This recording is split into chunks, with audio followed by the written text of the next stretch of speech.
Agora, eu quero convidar você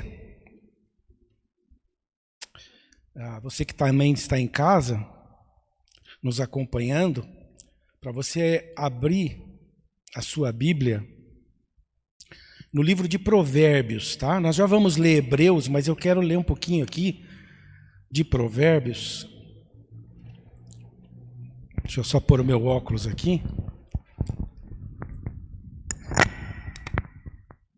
Provérbios, capítulo 1.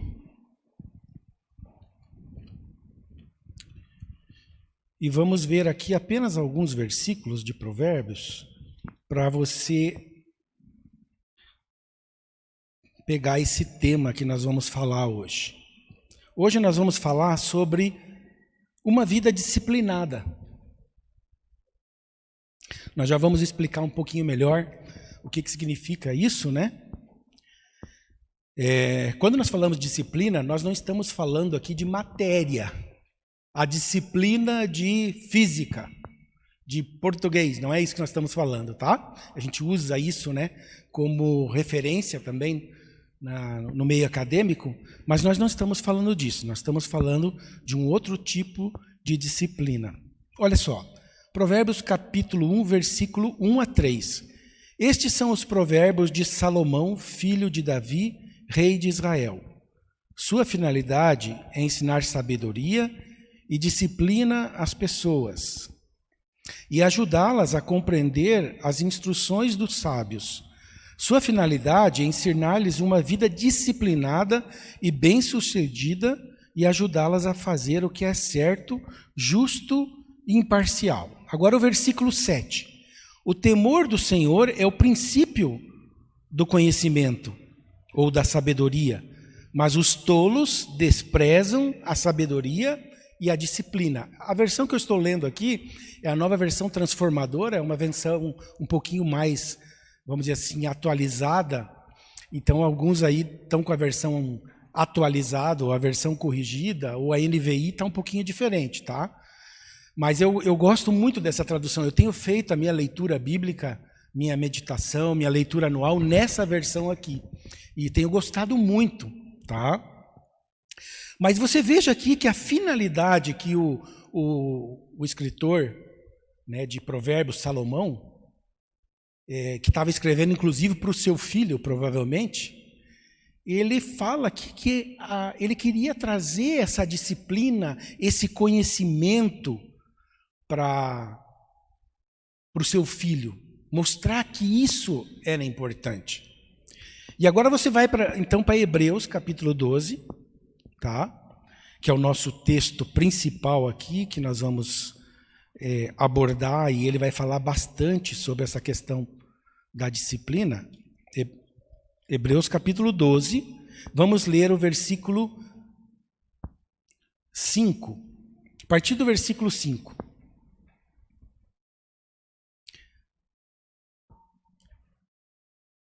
Hebreus 12, 5, se você quiser acompanhar aqui, nessa versão aí. Essa versão está um pouquinho, acho que diferente da minha, mas não tem problema. Pode acompanhar aí, tá bom? Diz lá: acaso vocês se esqueceram das palavras de ânimo que Deus lhes dirigiu como filhos dele? Ele disse: meu filho, não despreze a disciplina do Senhor. Não desanime quando ele o corrigir, pois o Senhor disciplina quem ele ama e castiga todo aquele que aceita como filho. Enquanto suportam essa disciplina de Deus, lembrem-se de que ele os trata como filhos. Quem já ouviu falar de um filho que nunca foi disciplinado pelo pai? Se Deus não os disciplina como faz com todos os seus filhos, significa que vocês não são filhos de verdade, mas ilegítimos. Uma vez que respeitávamos nossos pais terrenos, que nos disciplinavam, não devemos nos submeter ainda mais à disciplina do Pai de nosso espírito e assim obter vida? Pois nossos pais nos disciplinaram por alguns anos, como julgaram melhor, mas a disciplina de Deus é sempre para o nosso bem, a fim de que participemos de sua santidade. Nenhuma disciplina é agradável no momento em que é aplicada. Ao contrário, é dolorosa, Mais tarde, porém, produz uma colheita de vida justa e de paz para os que assim são corrigidos. Portanto, revigorem suas mãos cansadas e seus joelhos enfraquecidos. Façam caminhos retos para seus pés, a fim de que os mancos não caiam, mas sejam fortalecidos. Então, irmãos, eu não quero me deter nessa questão dois aspectos da disciplina. A disciplina que você tem, por exemplo, você é uma pessoa disciplinada. Esse é um aspecto, tá? Ou seja, você cumpre os seus horários, você cumpre os seus compromissos, tá? Você chega no horário, você traça metas e corre atrás daquelas metas. Você é uma pessoa disciplinada. No seu trabalho você é pontual, você aproveita cada horário que você tem do trabalho para trabalhar, né? A gente que tem negócio próprio, como eu assim, por exemplo, eu sou o meu patrão, né? Então, se eu não trabalhar, eu não ganho. Mas quando você está dentro de uma empresa que tem dezenas, centenas, milhares de funcionários, eu me lembro que logo que comecei a trabalhar, eu fazia às vezes corpo mole, sabe? Sem vergonha, isso que eu era. Mas falta do quê? De maturidade, de entendimento da vontade de Deus, que eu tenho que ser exemplo, que eu tenho que ser fiel, né? No pouco e no muito, né? A Bíblia diz, né? Então, eu às vezes dava umas morcegadas, sabe? Às vezes ia no banco lá, nós tínhamos uma agência para os funcionários dentro do estabelecimento. Então, às vezes queria dar uma morcegada, ia lá para tirar o extrato, para tirar um dinheirinho na conta, só para dar uma morcegada, né? Mas se eu fosse disciplinado naquela época, não, vamos trabalhar, vamos fazer, vamos aproveitar o tempo. Esse é um aspecto da disciplina. Tem pessoas que chegam a ser metódicas, ou seja, né, é aquela pessoa que tem que grampear aqui, não pode grampear aqui, tem que ser aqui. É aquele metódico, né? Eu sei porque eu estou lembrando aqui que uma sobrinha minha me contou que eu tenho um tio lá no Rio Grande do Sul, que ele é militar, né? Aposentado. Então, às vezes ele pegava o jornal, por exemplo, de domingo, para ler, né? Hoje nem tem mais jornal impresso, mas há poucos anos atrás tinha. Então, ele pegava o jornal de domingo no sábado à noite, mas ele não abria o jornal no sábado à noite, tinha que abrir no domingo para ler. Metódico, está entendendo? Tem pessoas que são assim, que não tem problema nenhum com esse aspecto da disciplina, são disciplinadas, né? E às vezes até por causa disso causam problemas no âmbito familiar, porque o outro não é tão disciplinado assim. Mas sabe, irmãos, existe um outro aspecto da disciplina, que é o que o escritor de Hebreus está falando aqui, que é a disciplina da correção, do ajustamento. E essa, muitas vezes, não é agradável aos nossos olhos. O mundo que nós vivemos está passando por uma disciplina. Você sabia disso? Tá. Já viu falar numa história de um ano que não teve carnaval? Muitas coisas mudaram. Muitos valores mudaram. Muitas coisas que nós achávamos que era importante não são tão importantes. Hoje eu estava procurando uma roupa para vestir, abri meu guarda-roupa, faz tanto tempo que eu não uso uma camisa social. Dentro, sapato, eu trabalho de tênis, ou às vezes até de chinelo em casa, né? Quando tem que receber alguém lá, que raramente acontece, daí eu ponho, né, um tênis e tal. Sabe, podia escolher quanto tempo faz que eu não uso aquelas roupas. Tantas coisas mudam e as pessoas acham que têm controle de tudo. né? E de repente a gente percebe que a gente não tem controle de nada. E que uma coisinha pequenininha que a gente nem vê é capaz de mudar a nossa vida.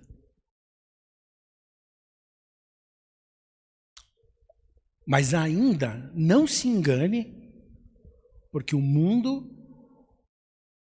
ainda muitos, a grande maioria não estão olhando para Deus.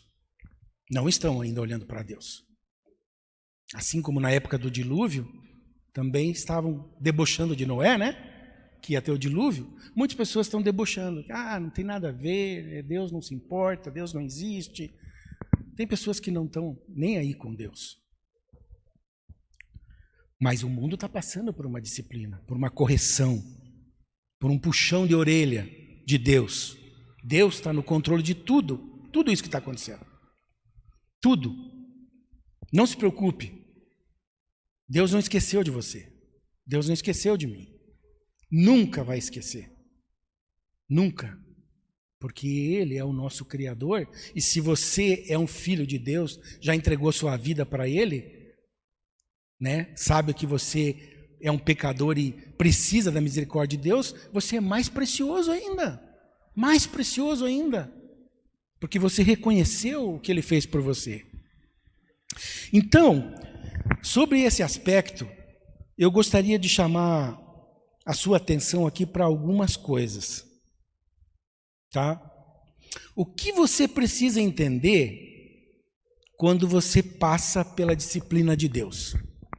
Como eu falei, né? Essa palavra às vezes soa ruim na nossa mente, porque disciplina tem o caráter de punição, de castigo, de dor, né? Até o versículo ali diz que a disciplina, né, provoca dor. Mas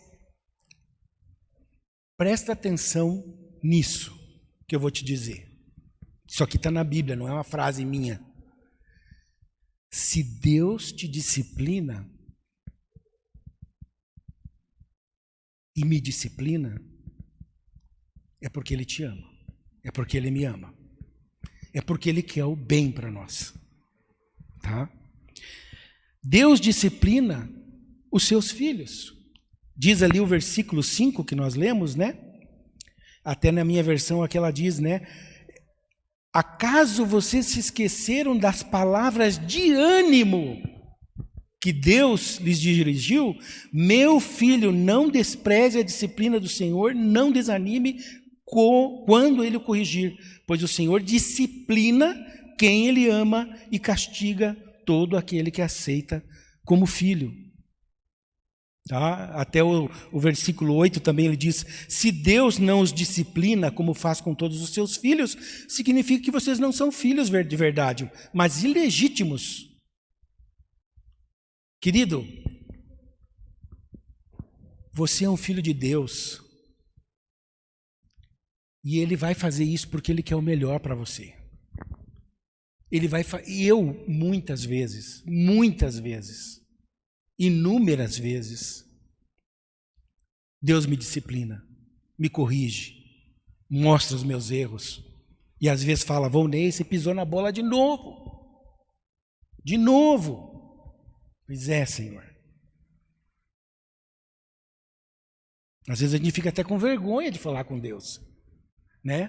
Porque a gente, às vezes, cai de novo, cai no pecado. Agora, talvez Deus não vai disciplinar quem não é filho. Aí tem uma pergunta, né? Se você não tem disciplina na sua vida de Deus, então você tem que perguntar: será que eu sou filho de Deus mesmo? Se eu não me importo, se eu não vejo Deus me corrigindo, se eu leio a Bíblia e Deus não fala comigo, Deus não puxa a minha orelha quando eu estou lendo a Bíblia, ou se as coisas estão acontecendo na minha vida e nada, está tudo uma mil maravilha, eu estou andando aí livre e solto e nada acontece, Deus não me puxa a orelha, tem alguma coisa errada, irmãos. Não é possível. Porque nós somos tão pecadores, nós somos falhos, nós erramos. E se não acontece nada com você, se Deus não corrige você, ou é porque você não está enxergando a correção de Deus, sabe? Não está enxergando, ou porque você não é filho mesmo, né? Então, se você não é filho de Deus, você precisa ser filho. Como? Como que eu me torno filho de Deus? Recebendo Jesus como seu Salvador. Mas a todos quantos o receberam, deu-lhes o poder de serem feitos filhos de Deus, a saber, os que creem no seu nome. João 1,12. Então, nós somos criaturas de Deus, mas quando nós recebemos Jesus, nós nos tornamos filhos de Deus. Então, que privilégio que nós temos por sermos chamados filhos de Deus. Jesus disse, né? O que é nascido da carne é carne, o que é nascido do Espírito é Espírito. Então, precisa nascer de novo, ou seja, nascer espiritualmente. E quem é nascido da carne? Todos nós nascemos da carne. Fomos gerados pelos nossos pais, né? Fisicamente. Mas a Bíblia diz que aqueles que foram gerados por Deus não nasceram nem da carne, nem da força do homem, mas de Deus. Então é um nascimento espiritual. Tem pessoas, e a grande maioria da humanidade só nasceu fisicamente, mas não nasceu espiritualmente. E aí por isso que nós temos que levar a palavra de Deus para essas pessoas, levar o evangelho para elas. Esses dias eu estava pensando comigo, né, vendo assim a história e os fatos dos momentos que vivemos hoje, da maldade, da corrupção, de tanta coisa errada. Às vezes um vizinho que perturba você à noite, ontem mesmo, né, 2 horas da manhã, não conseguia dormir porque tinha um vizinho com som alto na frente da minha casa, gente. E as pessoas não têm senso. É 2 horas da manhã, eu quero festejar, mas o meu vizinho quer dormir. Ou os meus vizinhos querem dormir. E eu fiquei pensando, né, puxa, mas por que as pessoas não têm esse senso, né? Você sabe, se eu saísse lá e fosse lá falar com o vizinho, talvez ia arranjar uma confusão. Entendendo? Ia arranjar uma confusão. Você sabe qual a melhor forma de mudar o seu vizinho, ou o bandido, ou o político corrupto, ou o funcionário, ou seja lá o que for? Sabe qual é a melhor forma de mudar uma pessoa? Pregar o evangelho. Nascer de novo. Se a pessoa nascer de novo, ela vai ser uma nova criatura e vai mudar. Você não consegue mudar. Vou usar uma metáfora aqui, um porco, você pode tirar ele da lama, lava ele, o pastor já contou essa historinha aqui, né? E ele volta para a lama depois, porque porco, é a natureza dele. Você não vai mudar as pessoas não, aliás, ninguém muda ninguém. A gente não consegue mudar, as pessoas não mudam num processo natural, sem uma conversão, sem um arrependimento. Só existe essa maneira. É uma transformação espiritual. Ser uma nova criatura. As coisas velhas já passaram, se fez novo. Então, a melhor forma de nós mudarmos a nossa humanidade, as pessoas, é pregarmos o evangelho. Agora, se elas vão se converter ou não, esse não é o nosso problema. É entre elas e Deus. Nós temos que pregar. O importante é elas saberem que existe essa notícia, que existe essa boa nova. Então, a primeira coisa que você precisa entender é que você é filho de Deus. Esse é o caráter da disciplina, é saber que se você sofre ela é porque você é um filho de Deus. Se não é, tem que fazer o quê? Tem que se converter. Tem que receber Jesus como Salvador. Tem que se tornar filho. Segunda coisa, não devemos desprezar e desanimar com a correção do Senhor. É o que diz o versículo 5 ali, que nós já lemos. Não desanime, né? Não despreze a disciplina do Senhor. A minha pergunta é, como eu posso desprezar a disciplina ou a correção de Deus? Sabia que tem como? Tem. Quando resistimos àquilo que Deus está querendo mudar em nossas vidas. Deus está falando uma coisa para você, mostrando para você, e você resiste. Quando eu estava terminando de preparar essa mensagem, me veio a história de Caim. Quando Deus chega e ele faz o sacrifício, e Deus fala para ele: Caim, por que descaiu o teu semblante? Por que você está irado? Se você fazer certo, você vai ser aceito. Mas se você fazer errado, o pecado está à porta. E a ti cumpre dominá-lo. Deus trouxe a correção para Caim. Mas ele desprezou o que Deus falou e foi lá, matou o irmão dele, Abel. E quando Deus cobrou o sangue de Abel, o que ele falou? Por acaso eu sou tutor do meu irmão? Olha como o homem é ruim. Quantos Caíns existem hoje em dia? Quantos? Então Deus tentando tratar Caim e ele desprezou Deus. Então nós podemos também desprezar a correção de Deus. Ou nós podemos desanimar. E sabe, irmãos, Deus, ele sempre vai usar a palavra dele para falar conosco. Né? O pastor Paulo estava dando estudo hoje de manhã sobre decisões, né? E ele falou que tem pessoas que buscam nisso, em emoções, em revelações, e não sei o que e tal. Você tem que buscar na palavra de Deus as decisões que você precisa tomar e a orientação da disciplina que Deus quer colocar na sua vida. Foi por isso que ele deixou a Bíblia, para você ler, para você estudar, para você meditar na palavra de Deus. Toda a Escritura é inspirada por Deus e útil para o ensino, né, para a correção, para a repreensão e para a educação na justiça, a fim de que o homem de Deus seja perfeito e perfeitamente habilitado para toda boa obra. Então Deus nos corrige através da sua palavra e através de fatos que acontecem na nossa vida também. Pergunta que eu faço: você tem dado atenção ao que Deus tem falado com você para você mudar na sua vida? Ou você tem desprezado? Ou você tem desanimado, como diz o texto ali? Ai, Deus, isso é tão difícil, eu não quero mudar isso, eu gosto tanto desse pecado. Não pode, gente. Olha só, eu vou citar alguns versículos aqui, se você quiser anotar, pode anotar. Primeiro, Salmo 50, versículo 16 e 17. Olha a expressão que Deus usa aqui. Mas ao ímpio, Deus diz: de que serve repetir os meus preceitos e ter nos meus lábios a minha aliança, se você odeia a disciplina e rejeita as minhas palavras?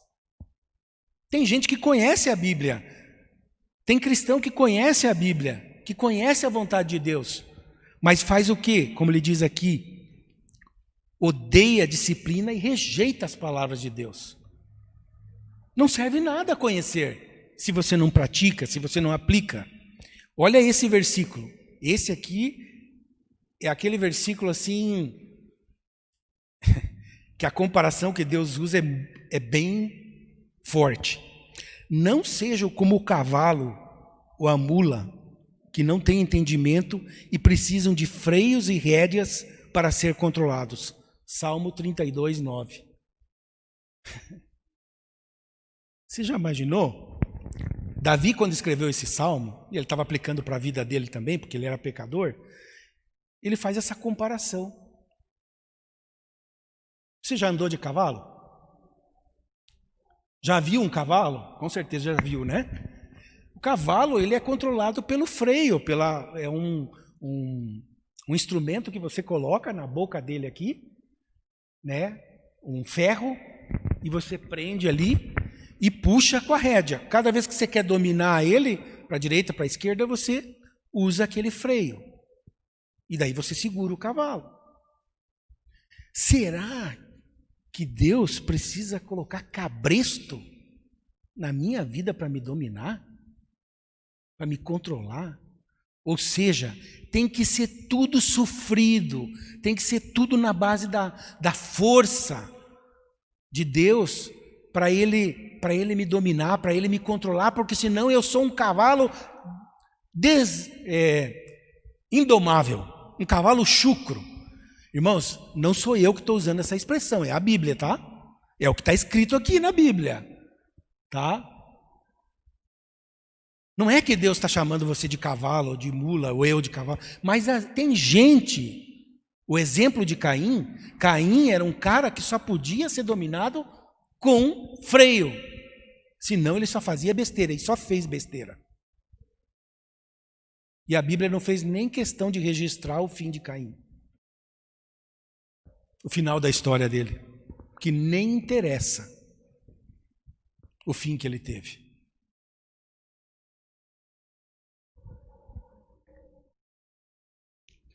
Tem um versículo também que diz assim, Provérbios 29:1: quem endurece a cerviz será quebrantado de repente, sem que haja cura. Sabe? Ficar resistindo. Não seja assim. Por quê? Por que eu estou falando isso? Porque você vai sofrer muito mais. Eu vou sofrer muito mais se eu resistir a Deus. Porque a Bíblia diz que Deus resiste aos soberbos, mas dá graça aos humildes. Seja humilde e aceite aquilo que Deus está fazendo na sua vida, aquilo que Deus está corrigindo na sua vida. Outra coisa, precisamos nos submeter à disciplina de Deus, que está subentendido, né? Se eu não resisto, eu me submeto ao que Deus quer. E eu quero fazer uma pergunta para você. Você realmente confia em Deus? Você confia que Deus é o seu Pai maravilhoso, perfeito, que não existe melhor Pai do mundo? Se eu confio nesse Deus, eu coloco a minha vida nas mãos dele e diz: Senhor, muda o que o Senhor quiser mudar, transforma o que o Senhor quer transformar. Nós cantamos um hino ali, uma frase dizia assim, como é que é? Às vezes é melhor perder para ganhar, né? Se vocês conseguirem achar essa frase para mim, coloca ali, por favor, na tela. Acho que foi aquele hino, a um lugar, isto. Acha para mim essa frase. Quando se perde é que se ganha. Quando se perde é que se ganha. E isso Jesus disse: quem perder a vida por minha causa, a achará. E quem quiser salvar a sua vida, perderá. Quando se perde é que se ganha. Irmãos, muitas vezes você vai ter que perder, eu vou ter que perder para ganhar. Perder o pecado, perder os desejos, perder o orgulho, perder o egoísmo, perder a última palavra, você que tem a palavra final. Não importa, às vezes você vai ter que perder, sabe? E tem coisas que nós não gostamos de perder, nós não queremos perder, e essas coisas às vezes são ídolos no nosso coração.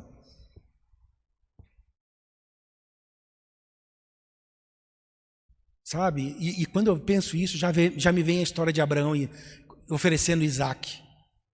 Está aqui, Senhor, melhor filho, meu filho único, Senhor, está aqui, ó.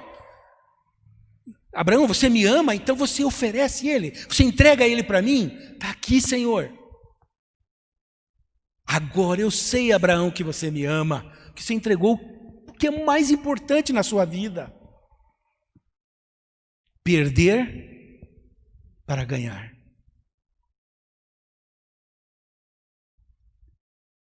Submeta-se. Confia que Deus está transformando a sua vida e Ele quer fazer o melhor. Ele não é um pai imperfeito como os nossos pais eram. E assim nos amavam e nos amam e nos corrigiam. Eu me lembro que uma vez, eu não sei se eu já contei essa história aqui, eu devia ter uns 8, 9 anos de idade, e eu morava ali na Vila Guaíra, e eu estava limpando um lugar onde meu pai guardava galinhas. Ele trazia de viagem, ele era motorista de caminhão, trazia umas galinhas vivas e criava lá. E você sabe que galinha faz sujeira, né? E ele pediu para mim limpar, num dia que ele voltou. Você acha que eu gostava de limpar o galinheiro? E ele falou para mim, pega esse ovo aí, esse negócio e joga fora, não sei o quê. Falou brabo comigo porque eu estava resistindo e eu estava lá dentro e eu peguei um ovo que tinha e joguei contra o muro.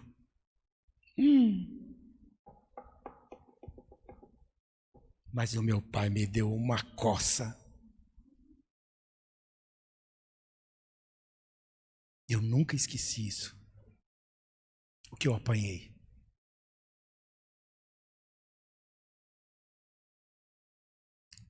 Mas ele fez isso, ele fez aquilo por quê? Porque ele viu que eu estava desobedecendo. Eu estava sendo rebelde.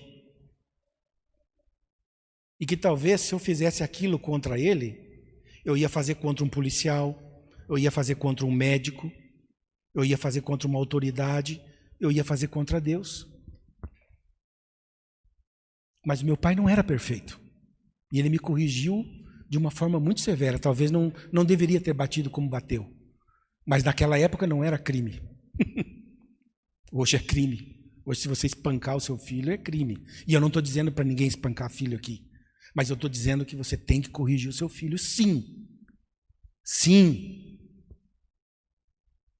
A Bíblia diz que você tem que corrigir os seus filhos. Eu tive que corrigir os meus, muitas vezes. Mas meu pai não era perfeito. Mas Deus, ele é perfeito. E Ele vai corrigir, Ele vai fazer isso da maneira mais perfeita, mais completa, mais especial, mais com propósito maior, porque Ele vê muito longe, Ele vê lá na frente. A Bíblia diz que os caminhos de Deus são mais altos que os nossos caminhos, os seus pensamentos são mais altos do que os nossos pensamentos, e eu e o meu pai terreno só enxergava ali na frente. Mas Deus vê não só aqui, mas Ele vê na eternidade. Olha que maravilha. Porque Ele é eterno, Ele é Deus.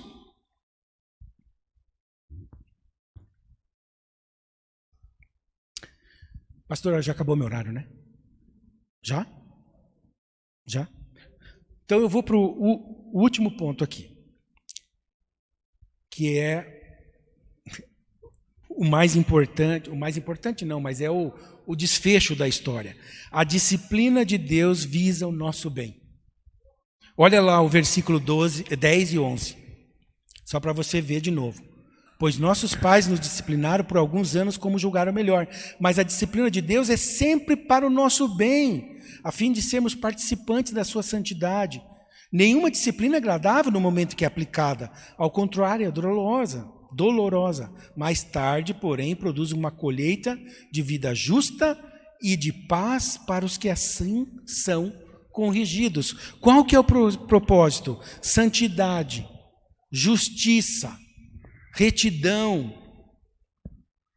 Esse é o propósito de Deus. Você entende o que é santidade? Sabe o que é, né? É uma palavra que não está muito comum hoje em dia, nem no meio cristão. Quando eu falo santidade, eu tenho que falar de pecado. E falar pecado ofende as pessoas às vezes. Mas a Bíblia fala muito que nós somos pecadores. E muito que não há um justo, nenhum sequer. Todos se extraviaram. Não há quem faça o bem. Todos pecaram e carecem da glória de Deus. E a Bíblia diz, sede santos, porque eu sou santo. Sem a santidade ninguém verá o Senhor. Nós temos que buscar, irmãos, a santidade. Como? Deixa Deus trabalhar na sua vida. Deixo Deus trabalhar na minha vida. E daí nós vamos alcançar essa santidade, ficar mais parecido com Deus. Vamos buscar viver uma vida justa, uma vida de retidão. Sabe, não andando em caminhos tortuosos, como diz Provérbios capítulo 4 lá, mas andando num caminho reto, né? Não se desviando nem para a direita nem para a esquerda. Lá em Provérbios capítulo 4, ele fala: os teus olhos olhem direto diante de ti. Né? O seu foco é olhar para Deus. Não olhe para a direita nem para a esquerda. Não olhe para as pessoas achando que você vai encontrar uma perfeição nelas. Nem na sua família. Nem no governo, nem no Brasil. Nada é perfeito. Nem as vacinas são perfeitas. Né? Louvado seja Deus pelas vacinas. Esses dias eu ouvi um cientista falando e ele disse: irmãos, tem muitos cristãos lutando contra a vacina. A vacina é um instrumento que Deus está usando para salvar as nossas vidas, e Ele deu sabedoria e capacidade aos cientistas, aos médicos para criarem a vacina. Tudo vem dele, é para Ele, né? O que diz Romanos lá, capítulo 12, tudo vem dele, tudo é para Ele, né? Então tudo vem de Deus, se Deus está usando, amém. Mas nós não vamos encontrar perfeição em nada. Esse hino que nós cantamos aqui, né, há um lugar, ele diz: esse lugar é o Senhor, é onde encontra a perfeição. Esse lugar é o Senhor, por isso que você tem que estar aos pés do Senhor, se colocar diante dele, cada dia, colocar sua vida e não viver uma vida desenfreada, sem disciplina com Deus, sem comunhão com Deus. Você vai se perder, gente. Você vai ficar sem esperança se você se afastar de Deus. Porque o mundo não vai te oferecer nada para te satisfazer. Somente Deus pode fazer isso. Então, irmãos, concluindo, Deus mostrou alguma coisa para você agora que você precisa, que você está enxergando que é uma disciplina de Deus na sua vida? Alguma coisa que está acontecendo na sua vida? Algum texto que você leu na Bíblia e aquilo vira e mexe, você lembra, ou Deus mostra para você aquele versículo de várias formas. Olha, se Deus está fazendo isso, se Deus está mostrando alguma coisa para você, se submeta a Ele. Não resista e aceite o amor de Deus por você. Talvez é algum pecado ou alguns pecados que você precisa tirar da sua vida.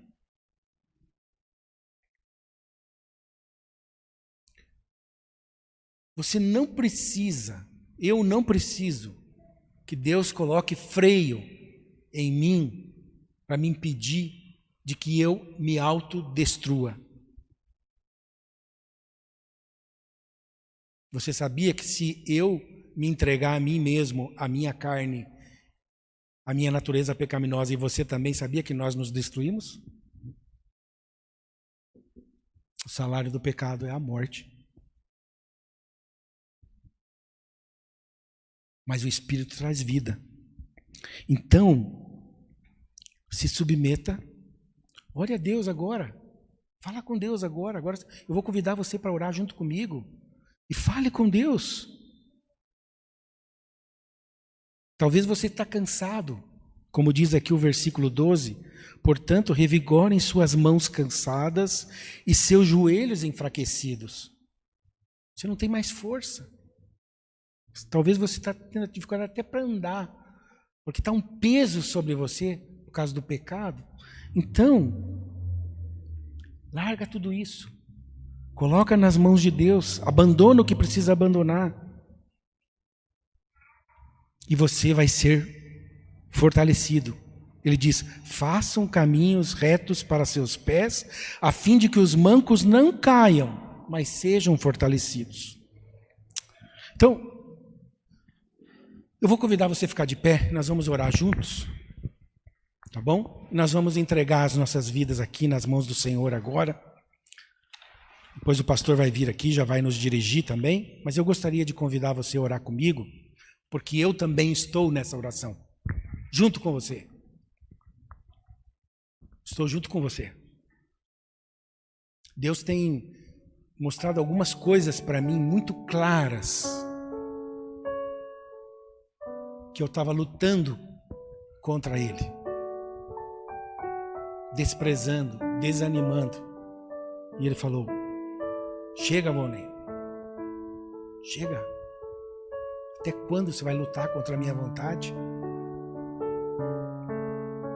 Convido você para orar junto comigo. E vamos nos entregar nas mãos desse Deus, Pai maravilhoso, que quer cuidar de você e quer dar um rumo certo na sua vida e na minha vida. Vamos orar. Pai querido, nós estamos colocando aqui as nossas vidas nas tuas mãos. Porque como precisamos da disciplina do Senhor nas nossas vidas. E como é maravilhoso saber que o Senhor nos disciplina porque o Senhor nos ama e porque somos teus filhos. Que privilégio de ter um Pai perfeito, celestial, eterno, que não muda, que não erra, que não falha, que não nos decepciona. Que bom, Senhor. Estamos colocando aqui as nossas vidas nas tuas mãos, Senhor. Ouça a oração dos teus filhos, esses que estão entregando agora, Senhor, esse problema, esse pecado, essa dificuldade na sua vida, essa resistência à mudança. Talvez não seja um pecado, mas seja um peso. Como diz a tua palavra, que tem coisas que são peso e que nos atrapalham na nossa vida cristã. Pai, que o Senhor esteja tirando esses pesos, nós entregando tudo nas tuas mãos, Senhor. Eu oro, Pai, que o Senhor nos dê essa direção tua, que é perfeita para as nossas vidas. No nome de Jesus. Amém. Amém.